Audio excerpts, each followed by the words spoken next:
Ça c'est pour vous.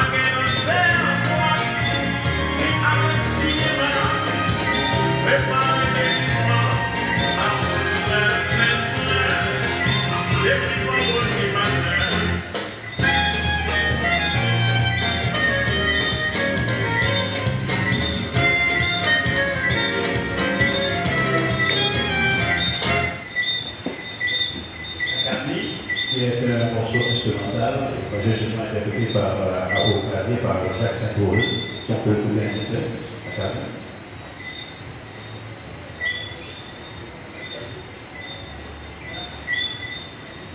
Sinon, ce sont des mazurkas traditionnels classiques. On peut parler de Falco, cette Ronaldo Yamaha que j'ai utilisé jusqu'à la fin de mes activités au Centre de l'Église. C'est celui que j'ai conservé le plus longtemps, c'est là pour 2 raisons. D'abord pour son poids, puisqu'il pèse 2,5 comparativement à un cellulaire qui pèse plus de 3 kg, sachant que lorsqu'on fait des soirées de 22 classiques à l'année, vous comprenez que ça se comporte dans le coup. Et le poids a une signification très importante pour choisir le saxophone le plus léger. Et deuxième raison pour laquelle je regarde plus souvent, plus longtemps, puisque dans les saxophones, nous avons une note qui s'appelle do dièse. C'est une note, la plupart du temps, c'est une note qui a un commun, c'est-à-dire que la note n'est pas tout à fait juste. Ça ne fait pas tout, ça ne fait pas tout, ça ne fait pas tout non plus, mais il y a ça s'appelle un commun. Voilà. Et ce saxophone-là, c'est le seul dans lequel on n'a pas toujours à réadapter à notre dièse du deuxième octave. C'est la raison pour laquelle je l'ai gardé pour souvent. Il est important de préciser que l'hommage de toutes les manifestations musicales par l'MSC en Guyane, ces 2 saxophones ont participé à la majeure partie, m'ont accompagné pendant toute ma carrière. Ils ont voyagé avec moi dans les différentes zones internationales, en Louisiane, au Canada, Québec, Montréal, aux États-Unis, au Brésil, dans les Caraïbes, en Belgique, etc. Ils ont été utilisés pour toutes les prestations de l'orchestre de 1993 jusqu'à 2016, à laquelle j'ai quitté la scène. Voilà un petit peu pour la présentation de ces 2 saxophones. Et il y en a un qui est exposé à l'intérieur que vous avez vu. Alors, pendant les lycées, la toute première prestation de l'orchestre a eu lieu le 31 décembre 1967 au Jacinthe de Canaries sur la plaine des Zéphyrs, route de Montagua-Tailleur. Cette jeune formation musicale, créée 4 mois plus tôt, a commencé à tracer les lions de son parcours dans l'histoire de l'évolution du carnaval guyanais de l'année de janvier 1978, tout naturellement. Je peux vous dire que le tout premier effectif était composé des musiciens suivants: Gilles-Joseph Demet à la guitare, Gilles Genaïs au piano, moi-même votre serviteur au saxophone alto, André Dutoit, un ancien musicien de retour, au saxophone ténor, Robert Perrin au saxophone soprano, Alain William au trombone, André Poloni à la batterie, Claude Saniton à la percussion, Rémi Descend au conga, Rémi Poloni à la guitare rythmique, et Christina à la basse, et au chant Britanniataï, Claude Aguillon et Louis Jacques, soit 14 musiciens qui ont démarré cette aventure. Moi-même, je suis devenu chef d'orchestre de la formation en 1978 à la suite de la démission de Joseph qui a occupé ce poste de l'évaluation de la formation. Au cours de ces 45 années d'existence, plusieurs musiciens ont contribué à la construction de ce monument musical historique. C'est une longévité que l'on pourrait qualifier d'inoxydable, car sur les 18 musiciens qui composent l'effectif actuel, 10 n'étaient pas nés en 1977, l'année de la création de l'orchestre de l'Essai. Certains ont quitté la scène de la vie, d'autres le couture de l'orchestre, mais leurs noms resteront à jamais gravés dans l'extraordinaire parcours de cette formation emblématique de la musique guyanaise. Des aventures urbaines et musicales auxquelles a contribué avec succès de nombreux musiciens talentueux à qui je voulais ce soir modestement rendre un vivant hommage à l'occasion de cette conférence. L'histoire de l'essai, c'est l'histoire, ça commence de Nana et Apollina. L'orchestre, dans cette épopée, a-t-il véritablement évolué la musique et le caravage de l'année. Ce qui est sûr que cette formation est partie à la conquête de son public, en commençant par la commune de Kourou et Sinamari, où elle a été amenée à animer des soirées champêtres avant d'ouvrir les portes du soleil levant. Grâce à son esprit créatif et le rôle auquel il a joué à l'évolution du bal par les masqués, on peut dire, dans ce pays, que l'orchestre des mystères a véritablement révolutionné le caractère de l'être. Si on parle de ces aspects empiriques, on peut considérer que l'histoire de l'évolution du bal par les masqués au cours de ces 40 dernières années est indiscutablement indissociable à celle de l'orchestre des mystères. Car de leur entrée en 1985 au Soleil levant, qui était l'unique organisateur du bal par les masqués, les musiciens des mystères qui succèdent sur scène à ceux de l'orchestre de Georges Toka Sassou. À cette époque, rappelons que le répertoire du bal par les masqués était composé essentiellement de mazurka, biguine, basse, agri et merengue. Ces rythmes traditionnels étaient quasiment plus joués au sein des jeunes formations qui préféraient interpréter des rythmes venant des Antilles d'Haïti.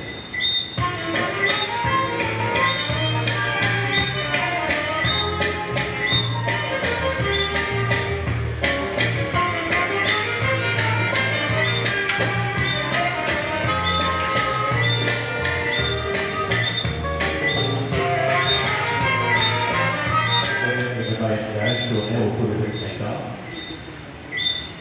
ce nouveau public jeune évangile débat désormais ce qui va changer considérablement la physionomie de la formation nationale. Cette mutation de génération va favoriser un succès sans précédent de génération. Paris gagné.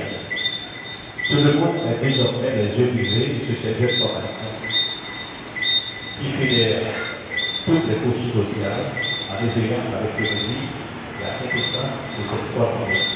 L'établissement a dû effectuer plusieurs travaux d'agrandissement pour contenir le public de deux environnements de sa vie à l'autre. Pendant 12 ans, de 1982 à 1982, les musiciens des essais ont dû s'adapter au répertoire composé de styles de musique traditionnels, notamment instrumental, qui leur a été imposé par la direction de l'établissement. Ce répertoire était quasiment figé d'une année à l'autre. Par exemple, les touloulous et les cavaliers savaient pertinemment à quelle heure tel ou tel titre sera exécuté. Chaque morceau était visé, même si le public n'avait pas fait la demande, et c'était devenu tout simplement individuel. Voilà ce qui va donner, qui va porter un changement dans ce parcours. Tout a commencé avec une chanson, puisque les musiciens vont se lancer dans la composition, une chanson intitulée 830. À partir de 1980.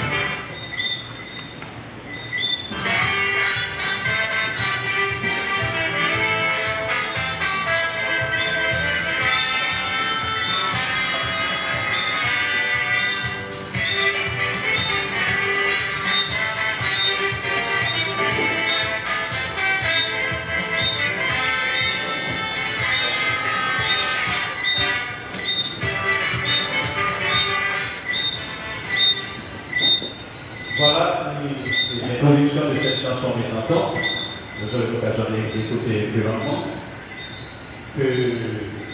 qui rappelle l'histoire d'une banane à faire élection contestée dans le canton de Cayenne Nord-Ouest sur la création d'une bataille. Alors,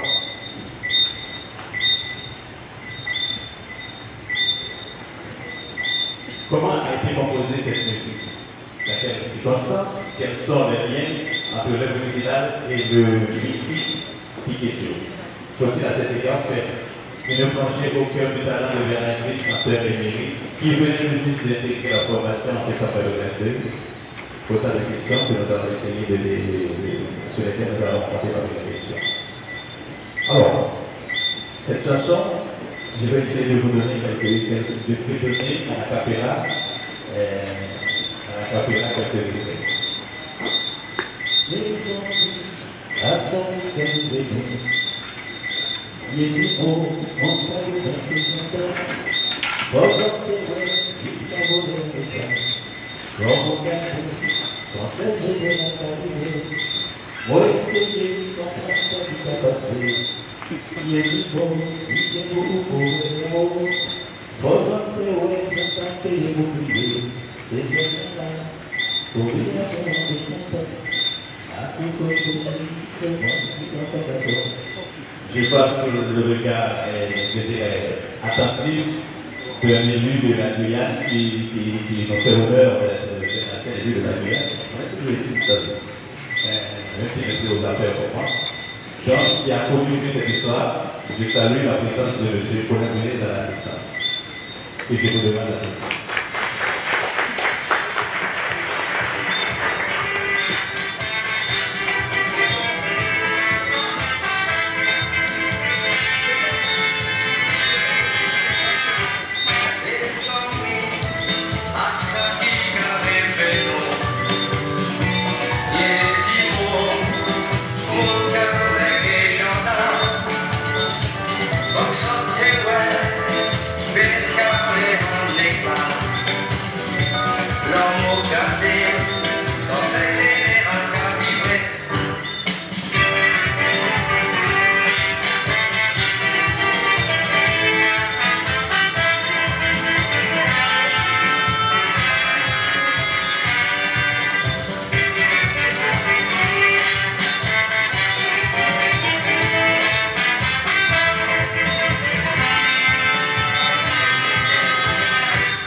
Que vous avez dû écouter plusieurs fois sur le média. Alors, qui aurait pu imaginer qu'une banane à faire d'élection contestée lors des cantonales de mars 82, dans le canton Cayenne Nord-Ouest, avait créé un mythe autour du carnaval guyanais. Et pourtant, cette chanson, mise en musique par Germain Bach, sur un texte écrit par Louis Patriatel, pour stigmatiser justement les humains qui s'en sont suivis, va créer la surprise. Rien ne s'était présagé le succès carnavalesque de ce type. Il n'y a rien qui rappelle le carnaval.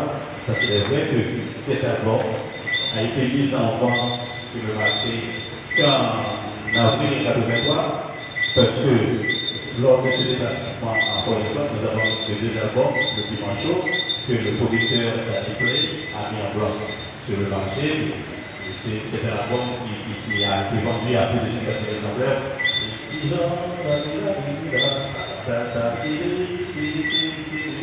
C'était un album à succès, donc c'était cet album-là que le producteur a privilégié et l'album sur lequel l'album à sa vidant, le tout premier opus de Vicente, a été mis en vente après le carnaval 83. Donc, le morceau sera exécuté pour la première fois en janvier 1994. c'est pour moi.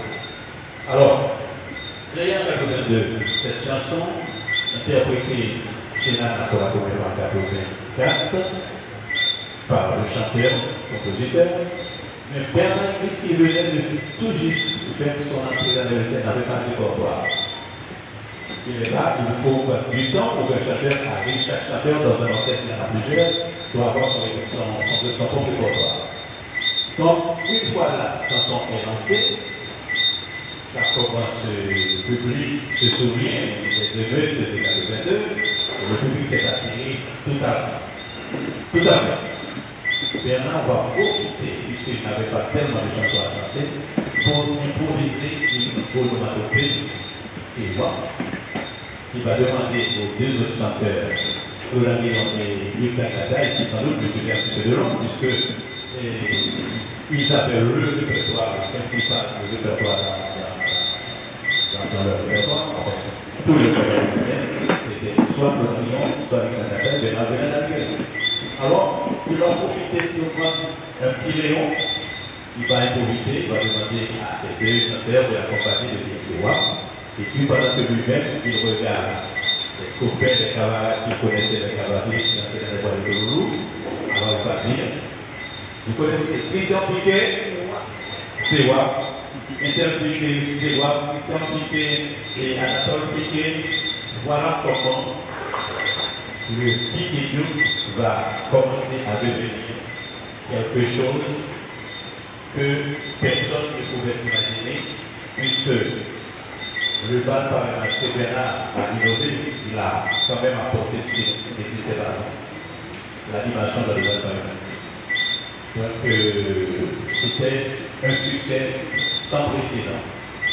C'est à partir de cette innovation originale qui visait à stimuler danseurs et touloulous que le bal par le allait trouver la potion magique qui lui manquait pour faire monter la pression du plaisir dans les coups de main des danseurs. Voilà comment le bal par le est devenu féerique et phénoménal. Comme le succès en quelques jours maintenant, les samedis suivants, Bernard va, dont l'esprit créatif est intarissable, va récidiver. Il va marquer définitivement de son empreinte le bal par le en préconisant spontanément une nouvelle chorégraphie qui visait à pallier le manque d'espace qui caractérisait la piste de danse. Il demande aux cavaliers et les chevaux d'exécuter une danse qui venait de juste inventer dans sa mémoire, la danse du supras qui n'avait pas encore été baptisée depuis Dieu.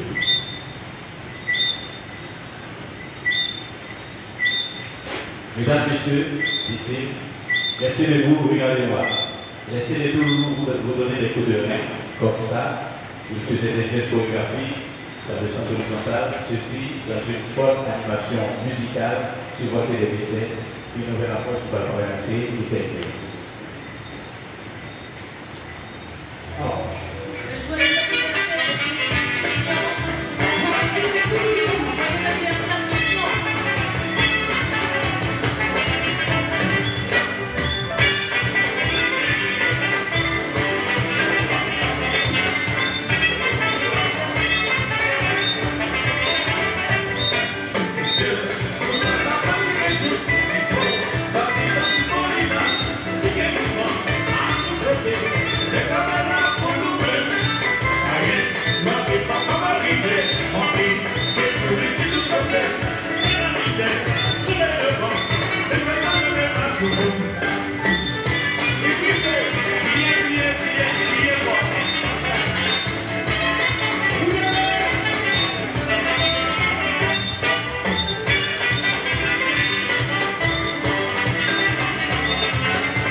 Yeah.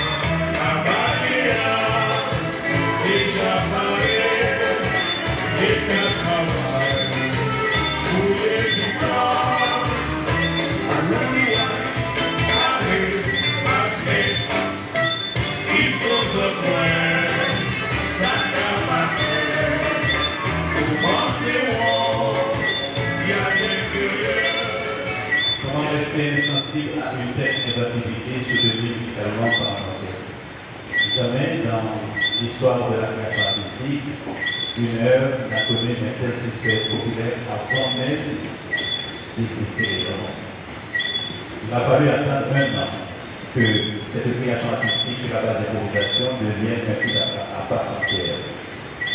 C'est ce que, modestement, avec le soutien de mes camarades membres de l'album, que j'ai essayé de faire en composant une musique originale, texte et mélodie, baptisée de Piquet-Dieu. D'ailleurs, ce nom Piquet-Dieu a été donné par la chef d'orchestre et Romain Mandé. Il s'agissait d'adapter la reprise des improvisations spontanées de Bernard Henry, que Bernard a poussé dans le live de mes enfants, et dont il a fait son véritable cheval de bataille pour réaliser cette musique qui a fait aujourd'hui le tour du monde.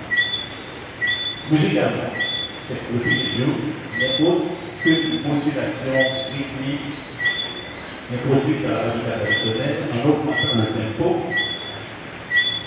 l'économie. Ceci en faisant passer le rythme par moment de 3 temps et par moment de temps pour entrer dans un contexte qui rappelle étrangement le rara. Le rara, je pense à la nouvelle de Anne Jacques qui sourit. Donc, c'est ça qui est devenu le Piquet-Dieu et ce succès est venu du Piquet-Dieu a révolutionné le travail. Ce thème repris à quasiment tous les orchestres au cœur compositeurs de musique canadienne, illustre bien une nouvelle tendance musicale innovante qui fait école. Le Piquet-Dieu est devenu du coup un rythme typiquement guyanais. La marche de Messel au soleil levant a duré 15 ans. De 1980 à 1994, en tenant compte de la zéro. Après ce mariage d'amour, les Messel et Nana ont amiablement divorcé en 1994, comme en témoigne la chanson Mariana qui figure sur l'un des albums. Si vous voulez bien, pardonnez-moi ma voix qui n'est pas tout à fait juste instrument, mais je vais essayer de faire un cappella de cette chanson que vous avez dû entendre plusieurs fois déjà, que les gens vont mettre dans les bases. De mon Seigneur, et vous pouvez l'entendre. Mon déjà le corps de tes Seigneur. Malgré sa mauvaise, tout ça qui te fait, la liberté. Ça qui te fait tout sa vie. Votre salut, la vie est compliquée. Mon pardon, mon ciel, mon défilé. Si vous m'avez dit, il était pour aujourd'hui, alors que Dieu, faites ça pour vous aussi.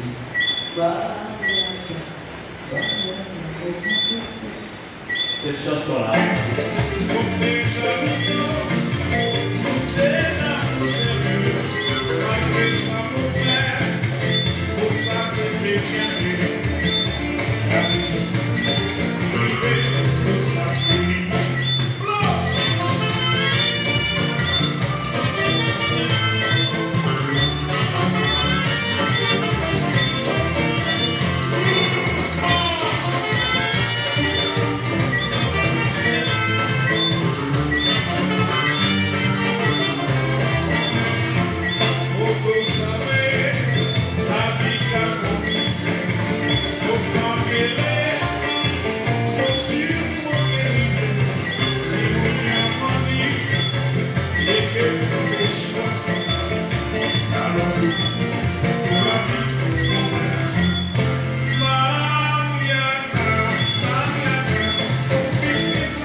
Faites un morceau à partir de ce morceau, un nouveau mariage a été conclu en 1995 entre Lévicet et Paulina Médecin-Commandeur à la grande satisfaction des femmes atteintes de ce que Daniel Petit, un journaliste de Frontières de l'époque, a appelé le décès mariage. En dépit des incertitudes engendrées par ce changement de lieu de carrière anatomie, On a pu constater que les lycéens ont contribué à être une valeur sûre en matière d'animation du bal parlementaire. Parmi les créations authentiques de Steve Piquet qui ont marqué le carnaval de l'année, je voudrais citer quelques titres emblématiques des lycéens, beaucoup, d'autres qui ne sont pas des lycéens forcément. Les piqueuses, spécialistes des pouvoirs, qui tous, Mariana, qu'on vient de piquer un lycée, Zigzag, Matou, le cavalier le plus demandé, nos romances, la deux avant la caisse, Beauvailan, rien à dîner, tête citrouille, etc. Environ une trentaine d'albums ont été réalisés en 35 ans par le lycée, entre 1984 et 2018. Ceux-ci constituent, modestement ensemble, un véritable patrimoine qui convient de transmettre à la génération future. Avant de conclure, je ne peux pas m'empêcher de parler des enjeux économiques.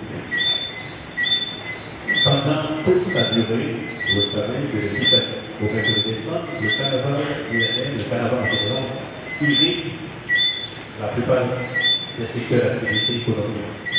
L'orchestre lycéen, à partir de 1995, s'est constitué en une véritable société industrielle et commerciale de production artistique. À ce titre, il contribue activement à l'activité carnavalaise dans toutes ses dimensions. D'abord par la création d'une appel de production musicale, merci à la production, qui vise à soutenir avec générosité les jeunes artistes guyanais tels que, je vais en citer quelques-uns, par le Prosper, Paquelina, Mika, le groupe de Vation, dans le débat sur la province de Francis Jean, qui nous a fait honneur d'être là ce soir, chef d'hôtel de l'intégration, groupe Excel, Triotel, Muriel Furia, Sylvain Josier, Jacob Eric, Pascal Seigneur, Harmonie, etc. Voilà ce que les lycéens ont apporté pour stimuler les jeunes et les appuyer dans la création, car on sait que pour bien savoir, ça coûte beaucoup d'argent et que notre marché, les égalités de notre marché ne permettent pas d'investir trop, quand on n'a pas le moyen, quelquefois il y a des talents qui sont perdus. Ensuite, les lycéens ont mis en place la société Duc Master. Je salue la présence de M. Saint-Pauvert, Duc Master, qui s'occupe essentiellement des contrats professionnels des prestations musicales des lycéens. Au-delà de la production artistique, l'orchestre des lycéens s'est illustré également dans la valorisation de la prestation musicale des orchestres locaux en faisant augmenter sensiblement le prix des prestations. Ainsi, dans l'intervalle de prix entre 80 et 95, le tarif d'une prestation musicale d'un orchestre de 14 à 18 musiciens est passé en moyenne de 75 € l'heure à 1 300 € l'heure. Ce tarif s'entend en fonction de la qualité artistique et technique de la prestation. Cette démarche a été suivie par le directeur d'orchestre de la place. C'est très encourageant. Et pour conclure, nous pouvons considérer que l'orchestre de lycéen est devenu au fil des années un orchestre emblématique du carnaval guyanais qui a su imposer un style de musique et une danse. Pour partant de rien, l'orchestre de lycéen a fait l'objet en tout cas de beaucoup de soubresauts aussi et de événements dans la rue qui ont marqué son parcours. L'orchestre a connu des ruptures, car en 1987, l'orchestre était chanté, il y a une partie qui est partie de l'effectif, a été formé le groupe, aujourd'hui, Koyak est venu aujourd'hui à Kouman, et il y a d'autres qui ont fait dans la douceur. Mais l'orchestre a connu aussi beaucoup d'événements en face, puisque l'orchestre, ce soir, je n'ai pas souhaité parler trop des tournées internationales, mais on le fera dans un autre avenir, puisque nous sommes en train de préparer la vie de lycée et brochures qui va rester de génération en génération. Mais nous pouvons remarquer qu'aujourd'hui, la préservation de cette formation musicale est encore brillante. Le style n'a pas changé. De nouveaux musiciens ont introduit la formation, mais leur formation fait peur. Car elle continue à promouvoir l'évolution du bal parlementaire, ceci en dépit de la crise sanitaire mondiale qui a occasionné une interdiction de l'émission 2021 et la réduction sensible de celle 2022 à plus de 5 questions. L'ordre encore à démontrer qu'on peut toujours compter sur sa présence pour stimuler, pour pérenniser la culture musicale de la Guyane. Je vous remercie de votre attention.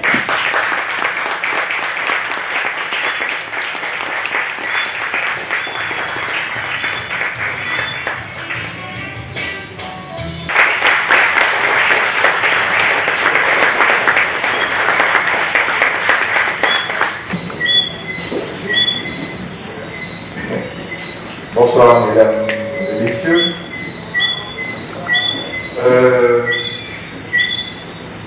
Vous avez une partie de l'histoire des mécènes qui est riche, longue. Il y a eu des événements heureux, beaucoup d'événements heureux, mais aussi il y a des événements malheureux. On va pas en parler ce soir. Alors, j'ai à mes côtés Annie Jean Créa, qui est aujourd'hui le plus ancien musicien de l'Essonne.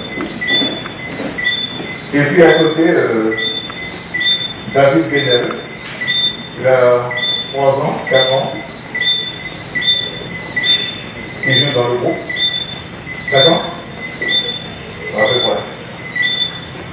C'est 2 générations de musiciens. Lorsque les mécènes ont été créés, Annie Jean était déjà né, mais David n'était pas encore né. Mais sur 2022, on a encore recruté de nouveaux talents. Et si vous voulez les découvrir, ce n'est pas une publicité que je fais. Mais à partir de demain soir, vous allez voir comment la nouvelle génération qui est venue renforcer l'orchestre des mécènes, comment cette nouvelle génération, ces nouveaux talents, se sont pris au jeu. Et je suis sûr que Fortuné Mécène qui est là sera très heureux de les écouter demain parce qu'il va retrouver la couleur musicale de Mécène que les anciens ont connue. C'est un travail qu'on essaie de perpétuer pour que, au niveau même, pas seulement de la tradition, mais au niveau de l'histoire musicale des Mécènes du bord de la Guyane, que tout le monde puisse en prendre conscience et que ça puisse faire partie du patrimoine, pas forcément de la Guyane, mais du patrimoine carnavalesque de notre pays. Merci Christian. Je suis auprès de David parce que je pense que je ne peux pas reconnaître David, mais je propose des mécènes aussi qui n'étaient pas nés lorsque les mécènes ont commencé à jouer. J'ai profité de l'occasion pour aussi saluer la présence de M. Lanou, qui nous a fait honneur d'être là. M. Lanou, que vous connaissez, Émile Lanou.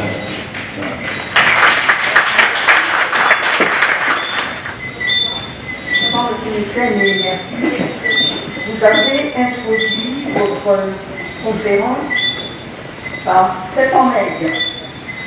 C'est en Maigre qui est d'abord une musique de Stelvio qui joue au petit balcon dans les années 1920.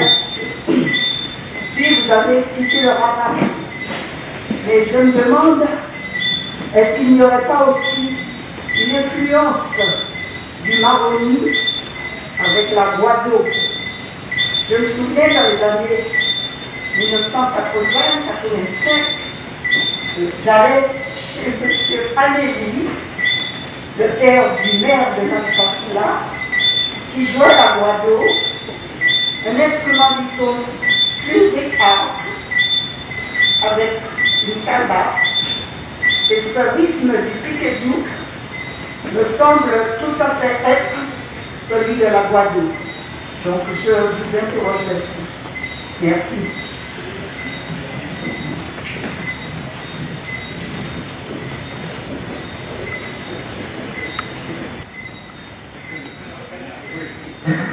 Alors, Émile Lanou. Alors voilà, je voudrais intervenir pour un peu compléter les propos de Lucien Tortillard. D'abord, je félicite Lucien Tortillard de nous avoir ratifié cette conférence. Et je pense que c'est parce que le temps lui est compté qu'il n'est pas allé plus loin.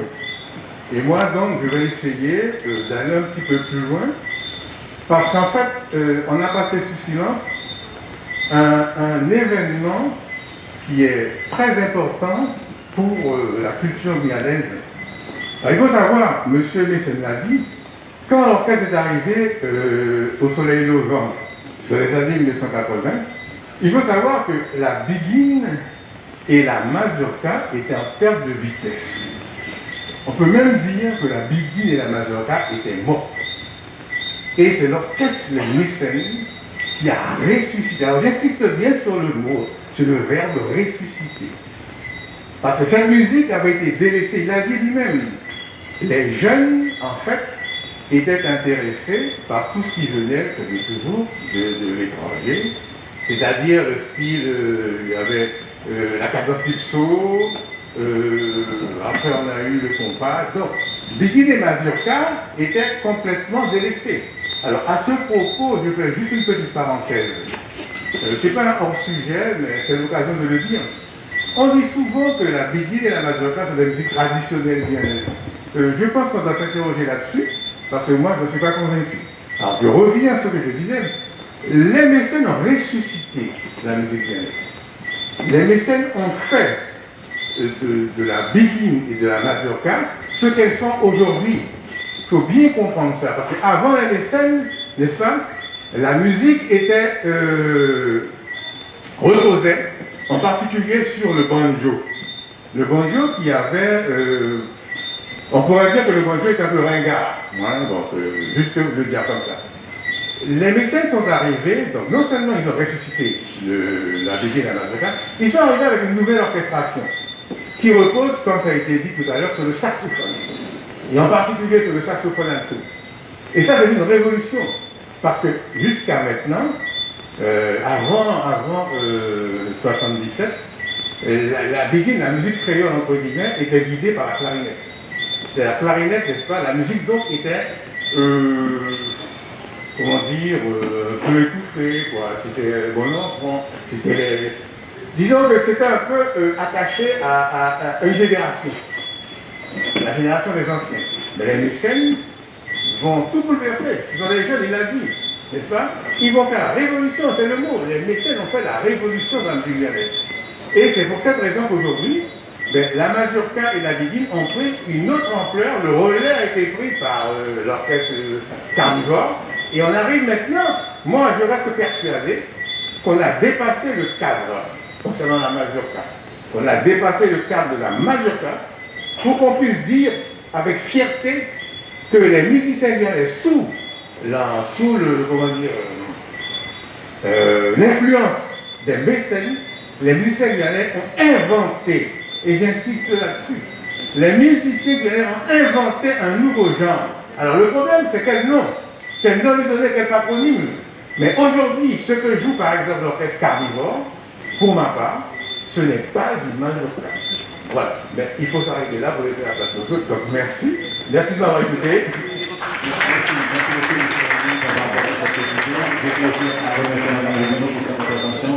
Effectivement, quand j'ai commencé ma conférence, je parlais justement de l'influence de la clarinette et que nous n'avions pas de clarinette, mais on a utilisé le saxophone soprano pour suppléer, pour remplacer qui a un son qui se rapproche de celui de la clarinette. C'est comme ça, et puis les morceaux qui en sont les plus marquants, c'était justement cette format, ce qu'il avait dit, comme musique instrumentale, comme clarinette, comme ça, etc. Merci Madame Bobino pour votre intervention. Bonjour M. Martini, donc je vous remercie beaucoup pour votre conférence que j'ai trouvée particulièrement intéressante. Vous aviez évoqué lors de la conférence les multiples influences donc, sur le carnaval et la musique carnavalesque guyanaise. Et notamment, vous aviez évoqué des influences haïtiennes, que ce soit par rapport au compas ou au rara. Je voulais savoir si cette influence est toujours aussi présente dans les traditions musicales du carnaval guyanais et dans quel domaine particulièrement. Merci. C'est vrai qu'avant les lycées, c'est vrai que la Guyane consommait beaucoup le compas. presque les orchestres en vogue de cette période, Skacha, Tabou Congo, Osa Congo, les Frères des gens. D'ailleurs, les Frères des gens ont séjourné plus de mois en Guyane. C'était le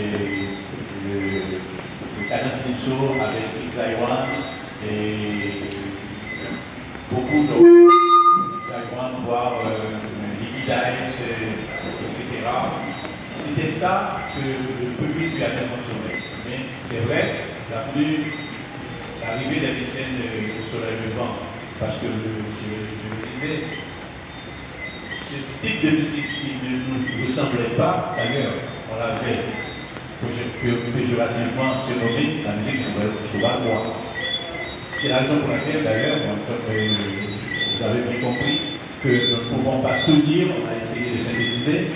Et lorsque M. Sébastien a voulu remplacer l'orchestre qui a suppléé à Georges Théola, c'est plus de 20 ans, c'est Nana, et que Georges Théola a décidé de raccrocher, on pensait aux musiciens de cette génération de Georges Théola. On a monté un groupe avec le père Igalzi, pour monter un groupe avec des musiciens qu'on connaissait qui excellaient dans ce style de musique. On a fait un orchestre sous la direction des frères Calunia, mais qui n'a pas fait long feu. À ce moment-là, M. Sébastien a décidé, sous les conseils des uns et des autres, de faire appel aux jeunes formations qui existaient. Mais personne ne voulait aller jouer ce type de musique qu'ils appelaient Chouba-Bois. Les lycéens, comme je le disais tout à l'heure, nous avons accepté le défi, pas avec enthousiasme, mais cette acceptation nous a été imposée par notre impresario, M. Moïse Oukouyo, qui trouvait, c'était tout à fait, d'ailleurs, il a divorcé avec son chef d'orchestre, la Sélecta, parce qu'il ne voulait pas que son orchestre, la Sélecta, aille jouer dans un autre principe. Mais il a trouvé un compromis avec M. Sébastien. C'est ainsi qu'il nous a laissé libre cours de signer un contrat, et nous l'avons fait, et vraiment sans enthousiasme. Mais ce qui va se passer, c'est que le bal pas démasqué à cette époque va avoir une mutation. Ce n'est plus une affaire des personnes âgées de 45 ans, 40-45 ans. Maintenant, la génération, la jeunesse des musiciens va tirer des Touloulous jeunes. Et qui dit Touloulou jeunes, ça va attirer des cavaliers également jeunes qui vont compléter des cavaliers plus âgés qui pratiquent le bal masqué. Voilà une première mutation. Dans l'influence de la musique haïtienne, on ne peut pas se lever parce que moi je suis d'origine haïtienne. Je suis venu avec une musique qui me ressemble, culturellement parlant. D'ailleurs, M. Lagnon a écrit, il l'a dit dans l'un de ses livres, et que la partie rythmique aujourd'hui, le compas haïtien, c'est deux guitares, si on peut le faire les gens. Une guitare rythmique, une guitare solo, une basse, quelquefois un piano, même si son piano, et la base, c'est la percussion, et puis les cuivres. Qu'est-ce qu'on a vu dans une orchestration comme le Michel Moussard ou d'autres? Deux guitares, un piano, une basse, des percussions. Donc, il y a ce dialogue entre les instruments et rythmiques qui vont donner une connotation auditive qui se rapproche des rythmes du compas haïtien. Même si le compas, cette musique a deux temps, que la musique a le pitch c'est à trois temps, mais dans l'essence, avec même les arrangements qu'on voit aujourd'hui, encore avec l'évolution, on voit le piano, les synthétiseurs jouent un rôle très important. Et les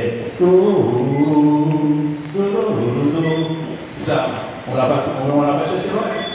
On voit l'influence justement des arrangements de groupe haïtien qui apportent cette influence musicale qui a été intelligemment reprise par les groupes aujourd'hui qui l'introduit d'une façon plus originale dans la musique canapadaise et dans la musique guyanaise. Le King Dieu, pour ma part, modestement, est une musique authentiquement guyanaise. Voilà un petit peu ce que je peux apporter et comme réponse. Question. Messieurs, dames, bien bonsoir. Francis Nugent. Mécène, je tiens à te remercier, tant pour l'apport culturel, Mécène tout autant que Gustave, on ne fera pas de jaloux ce soir, que pour la transmission dont tu as su faire preuve, puisque tu as cité Évasion, Thiodel et un ensemble d'artistes.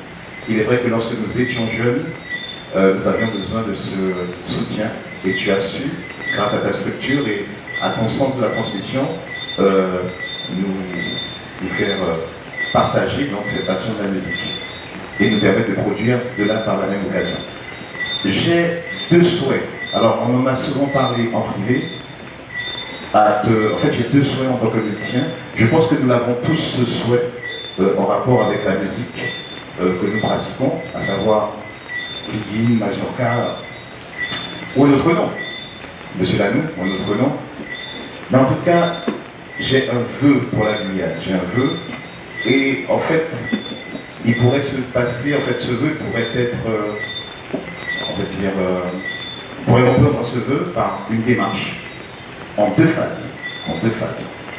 Mon premier vœu serait que l'on puisse enfin reconnaître notre musique dite traditionnelle, carnavalesque ou non, comme étant une musique guyanaise que l'on pourrait s'approprier tout au long de l'année. D'accord ? En faisant un travail de pédagogie, voire les assises de la musique guyanaise, afin que nous exprimions au peuple qu'un pays se construit par des repères qui sont très simples, et la musique en fait partie, au même titre, là je regarde celui qui me filme, Fly Normandie, au même titre que la Jamaïque possède son reggae, d'accord, au même titre que le Brésil possède sa samba, nous en Guyane nous pouvons posséder cette musique tout au long de l'année, sans qu'on ait ce déni de notre propre culture, d'accord? Ça, ce serait la première phase. La seconde phase, ce serait que l'on puisse, en expliquant bien les choses, exporter ce concept unique, tel Bob Marley, qui a réussi à exporter son reggae tout autour du monde. Nous avons une musique originale. Nous avons un concept original, celui du Touloulou, celui du bal Paris masqué, qui n'existe nulle part ailleurs dans le monde, d'accord? Il serait temps que nous puissions, grâce à des têtes pensantes, je compte encore sur toi, Mécène Fortuny, grâce à des têtes pensantes, parce que je pense que mes congénères ont la tête dans le guidon. Je m'explique. On fait des concerts, on est content, ça brille, mais on n'a pas ce recul analytique de nos pratiques. Et il serait temps de pouvoir construire ce pays qui en a besoin avec sa musique. Donc j'en appelle de mes voeux, monsieur Lanou, toutes les personnes qui auraient ce souhait de faire voyager cette musique, eh bien de le faire, parce que nous avons encore beaucoup de travail à ce niveau. Je souhaite vivement, je pense que nous le souhaitons tous, que la Guyane puisse grandir et elle pourrait encore grandir grâce à cette démarche que je viens de proposer. Merci beaucoup Fortuny Mécène, merci beaucoup tous et toutes de m'avoir écouté. Merci.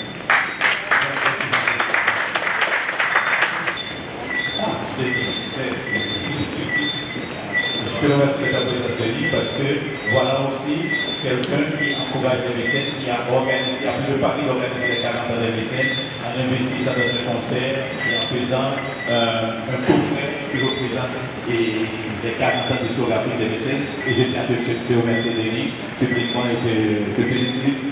C'est que tu as mis à pour vous, malgré le temps que tu es là. Ça ne va pas au cœur. C'est vrai, j'ai entendu beaucoup de compositeurs dire que c'est moi, non. C'est Mécène qui a fait la musique. Pourquoi? Parce que lui-même, il ne savait pas ce qui allait se passer ce soir-là. Il ne savait pas. Je rends hommage à Joe Hype. Pour ceux qui ont connu, ça a été un des plus grands musiciens guyanais. Banjo, violon, etc. C'était vraiment un expert pour ceux qui l'ont connu. Et moi, arrivé dans le carnaval, je jouais, mais c'est vrai qu'il me manquait des trucs. Alors je suis allé voir Joe Hype. Et puis, comme par hasard, il a écouté les Mécènes, qui sont passés à la radio à l'époque. Il était chez lui à Sergi. Et il a écouté Piquet Joe. Et pendant le Piquet Joe, il y a une partie qui fait pam pam pam pam pam pam jang jang jang jang jang jang jang jang jang pam pam pam pam pam pam jang jang jang jang. Alors il me regarde moi, mais tu peux me dire, hein, Vous êtes 15 macaques sur un podium. Il y a une partie comme ça qui se passe. Personne ne fait rien là-dedans. Vous savez, les traîneurs de là de caractère spécial. Moi, qu'est-ce que j'ai fait? J'ai pris un petit jean. Je lui ai dit, bon, hé, calme-toi, je vais te donner un jean. Sinon, je bois tout seul. Servi, il a bu ce coup de jean.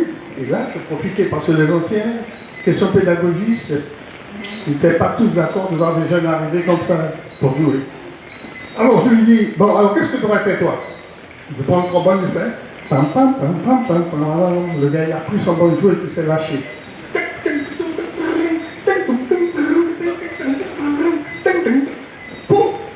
J'ai dit, bon, calme-toi, tu fais quel autre? Moi, j'ai tout de suite repris au trombone. Et à trois, il y avait René Castorix, Joël et moi. Nous avons bloqué la Christophe Colomb. Il y a qu'à demander à Émile Sébrélus. Il habitait au rez-de-chaussée à l'époque. J'étais à. Ça s'appelle Joël. Il est monté. Il nous a dit, mais monsieur, arrêtez, là, vous êtes bloqué en bas. J'ai dit quoi? Avec ça seulement? L'après-midi, je rencontre Bernard. Je suis à la maison avant d'aller chez Nana à l'époque. La soupe, c'était à la maison. Il vient me voir. Je dis, bon, Bernard, il y a un plan pour ce soir. Voilà, dans le piquet Joe, voilà ce que je fais.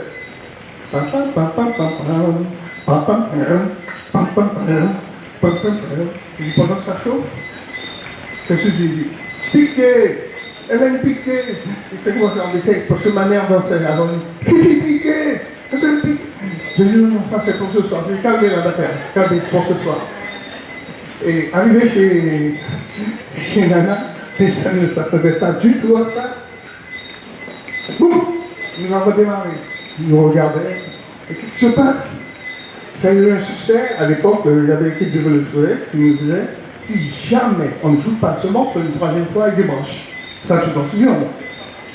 Et vous avez dit, on débranche, sinon on va jouer. On est obligé de le morceau 4 fois.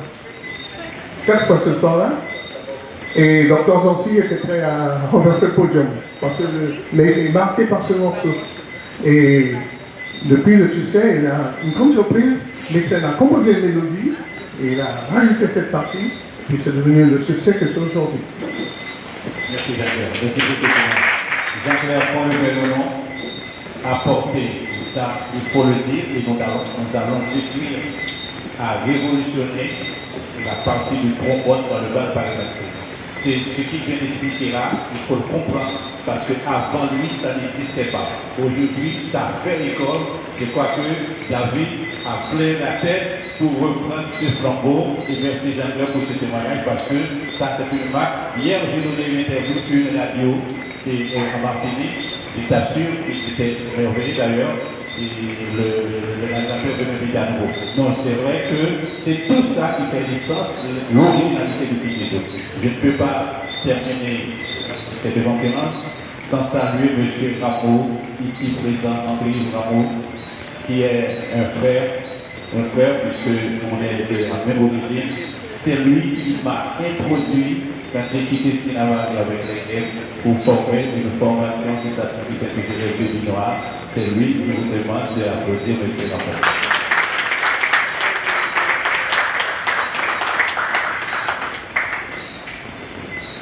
Eh bien, on dit toutes bonnes choses. Ah oui, M. Brunet, excusez-moi.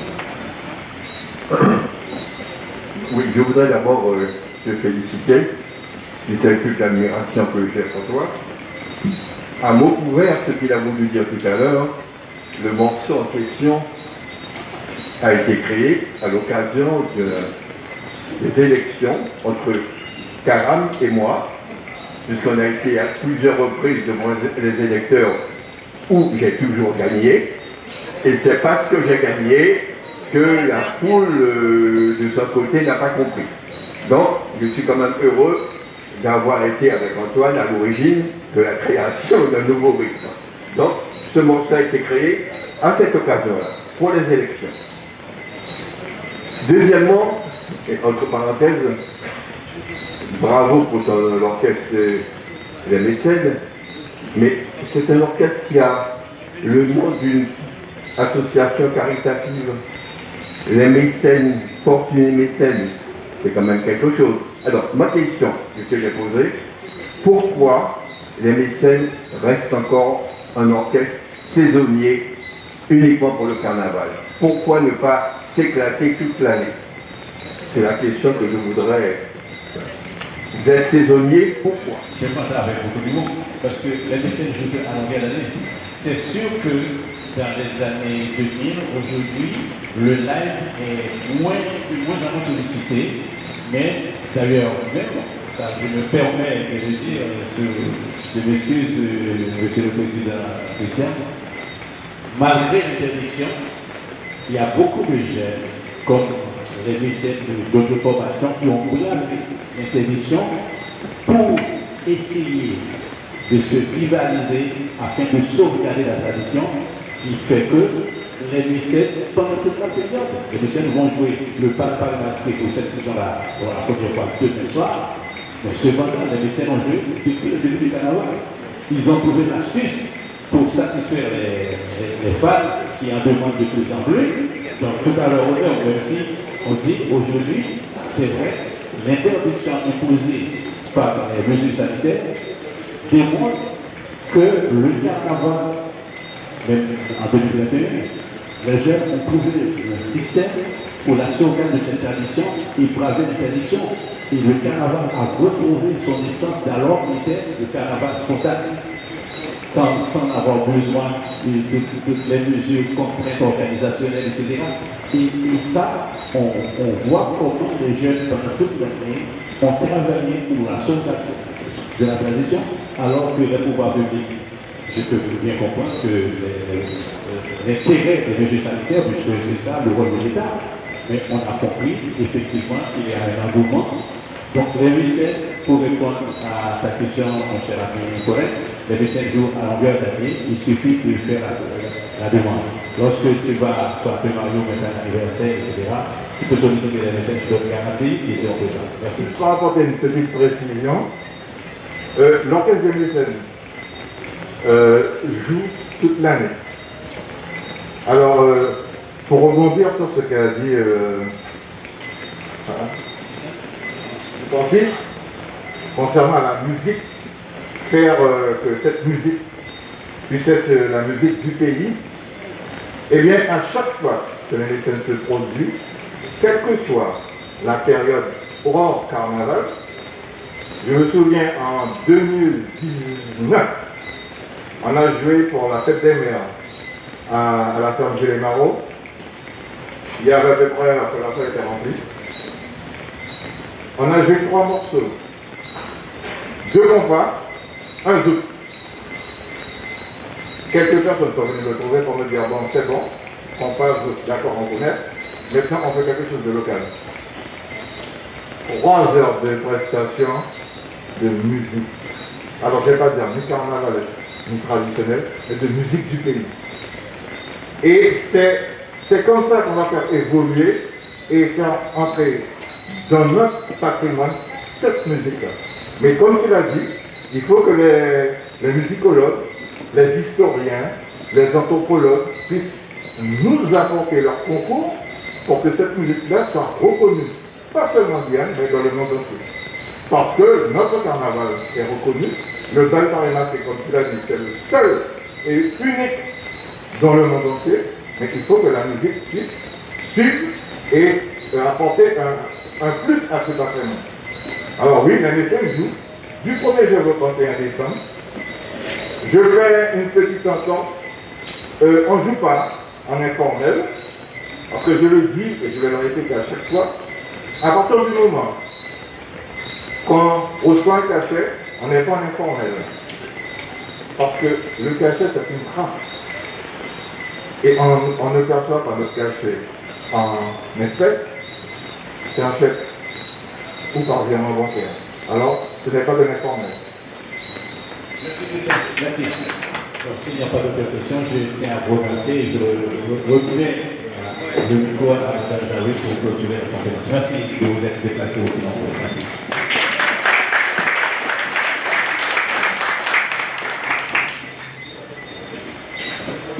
Voilà, donc je souhaitais remercier donc Monsieur Mécène Fortuné pour cette conférence très riche, je le disais, très bien documentée. Je souhaiterais aussi remercier tous ceux qui nous ont aidés à préparer et à réaliser cette conférence, puisque vous avez vu que pendant que Monsieur Mécène Fortuné parlait, il y avait donc des documents qui étaient visionnés, qui étaient projetés. Ce sont à la fois des documents qui ont été prêtés pour l'occasion par des particuliers. Nous avons aussi puisé dans les collections forcément du musée des cultures guyanaise. Et je profite justement de la conférence pour faire un appel. Tout à l'heure, donc Monsieur Mécène Fortuné vous a dit qu'il y avait le saxo alto qui lui avait permis de composer énormément de morceaux qui connaissent un succès pas uniquement en Guyane mais dans le monde entier, son saxo alto que vous pouvez donc voir en salle.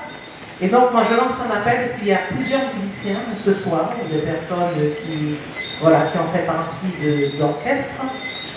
Le musée de culture guyanaise souhaite enrichir ses collections à partir d'instruments de musique qui ont une histoire et qui ont instruments qui ont appartenu à des musiciens qui parfois ne sont plus parmi nous aujourd'hui ou appartenu à des musiciens qui sont encore dans des orchestres.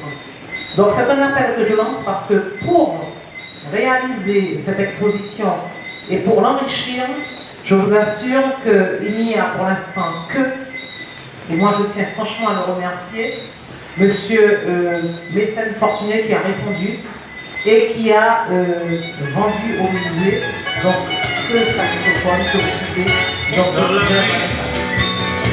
Une solution pour détruire tristesse et crispation.